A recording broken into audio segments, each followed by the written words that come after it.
Assalamualaikum semua, gimana kabarnya hari ini? Semoga kita selalu sehat dan selalu bahagia ya. Di kesempatan kali ini saya akan menyampaikan seri video terkait konsep dan analisis pasar persaingan sempurna. Masih bersama saya di Wulandari. Nah, ini adalah agenda kita. Jadi kita akan membahas 3 bahasan. Yang pertama, kita akan mempelajari konsep pasar persaingan sempurna. Kemudian kita akan membahas kurva permintaan pasar persaingan sempurna. Dan yang terakhir sebagai penutup, kita akan membahas mengenai konsep maksimisasi keuntungan dalam pasar persaingan sempurna. Sebagai pendahuluan, kita bahas dulu karakteristik dari pasar persaingan sempurna.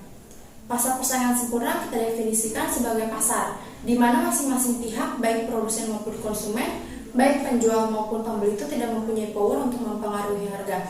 Jadi masing-masing pihak tadi hanya sebagai price taking. Sekali lagi, tidak mempunyai power untuk menentukan harga. Harga sepenuhnya dibentuk oleh pasar. Jadi ini adalah konsep pasar persaingan sempurna. Nah, karakteristiknya kita bisa jabarkan sebagai berikut. Oke, yang pertama adalah bahwa masing-masing pihak, baik produsen maupun konsumen, baik penjual maupun pembeli itu sebagai price taking. Tidak bisa menentukan harga, tetapi hanya menerima harga. Mengapa demikian? Karena di dalam pasar persaingan sempurna itu terdapat banyak penjual dan pembeli, sehingga kontribusi masing-masing pihak itu relatif kecil. Jadi karena kecil tidak akan mempengaruhi harga secara signifikan. Kemudian ini adalah karakteristik yang kedua dalam pasar persaingan sempurna, yaitu produknya itu homogen, artinya produknya itu sejenis. Barang yang diperdagangkannya itu identik atau hampir identik, sehingga terdapat perfectly substitute. Artinya jika ada suatu perusahaan dalam industri dalam pasar persaingan sempurna menaikkan harga, maka konsumen akan dengan mudah beralih mengonsumsi produk dari perusahaan lain, sehingga perusahaan yang tadi menaikkan harga itu akan kehilangan bisnisnya.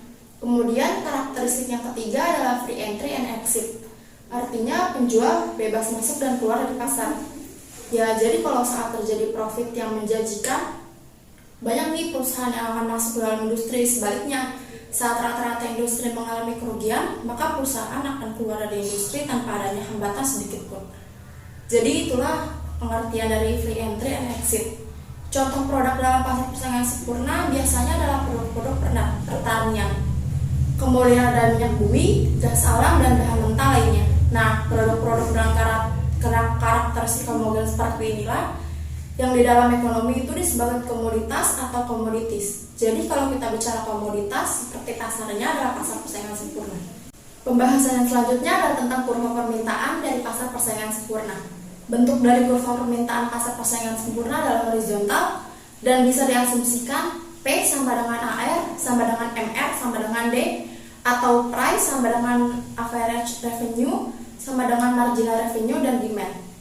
Selanjutnya saya akan menjelaskan mengapa kurva permintaan pasar persaingan sempurna ini berbentuk horizontal. Nah, kita bisa lihat contoh dari tabel ini. Yang dapat kita ketahui kuantitinya itu ada 1, 2, 3, 4, 5, dan 6. P-nya yaitu price-nya kita tetapkan 20 semua ya.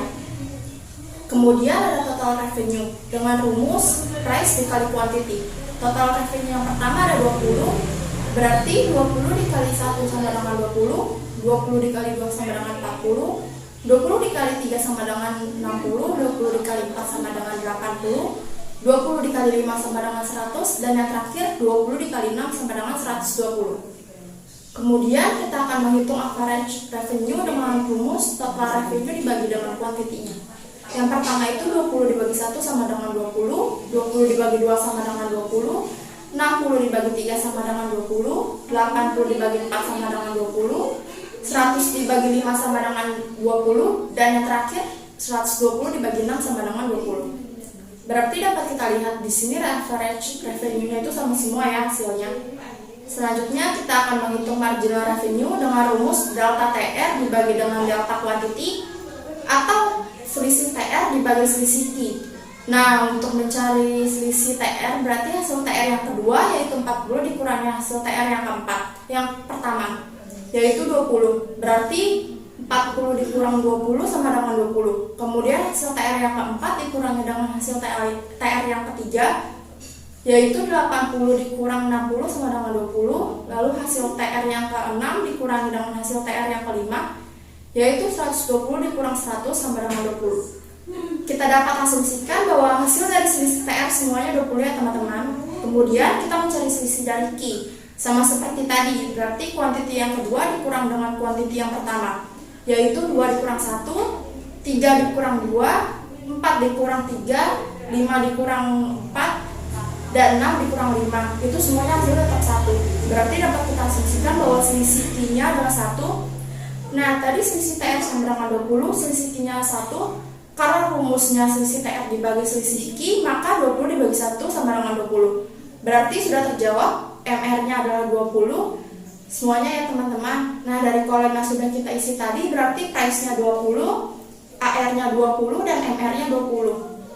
Berarti ini menunjukkan bahwa kurva pasar persaingan sempurna yang kita asumsikan dengan P sama dengan AR sama dengan MR sama dengan D adalah benar ya. Pembahasan yang terakhir yaitu mengenai konsep maksimisasi keuntungan dalam pasar persaingan sempurna. Baik, selanjutnya ada contoh tabel perhitungan maksimisasi keuntungan pasar persaingan sempurna. Supaya selaras dengan slide sebelumnya, maka di sini saya mengambil contoh price-nya itu 20. Oke, di sini ada kuantitinya. Yang pertama ada 0, kemudian 1, 2, 3, 4, 5, 6, 7, dan 8. Kemudian ada TR-nya. Nah, TR-nya sama seperti perhitungan yang tadi, P dikali Q. Kita kan sudah mengambil contoh P. P-nya itu kan tadi 20, berarti 20 dikali 1 sama dengan 20, 20 dikali 2 sama dengan 40, dan seterusnya. Nah, kita dapat angka seperti ini ya di kolom TR. Nah, kemudian TC.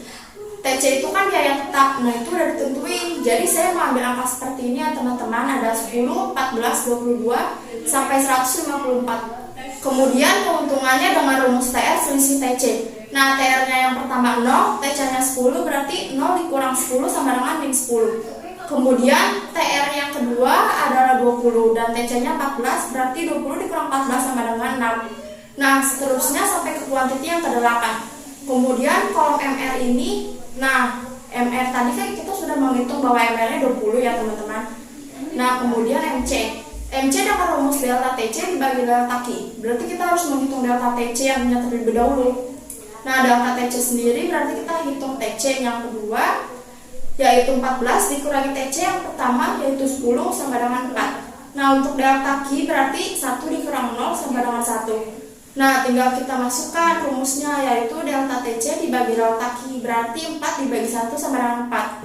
Kemudian untuk yang kedua berarti TC yang ketiga yaitu 22 dikurang TC yang kedua yaitu 14 sama dengan 8. Nah, karena delta Q itu akan selalu 1, berarti hasil dari MC adalah delta TC itu sendiri. Maksudnya, berarti kan delta TC tadi 22 dikurang 14 itu 8. Nah, otomatis MC-nya 8, karena 8 dibagi 1 itu 8.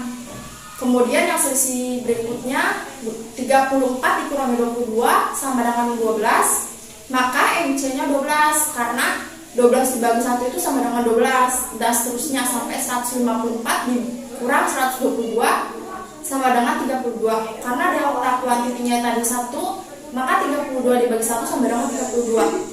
Kemudian ada check profit atau MR dikurang MC. Untuk mengetahui apakah MR lebih besar daripada MC atau MR sama dengan MC atau MR lebih kecil dari MC. Nah, untuk yang pertama itu kan 0. Berarti kalau 0 itu belum ada check profit.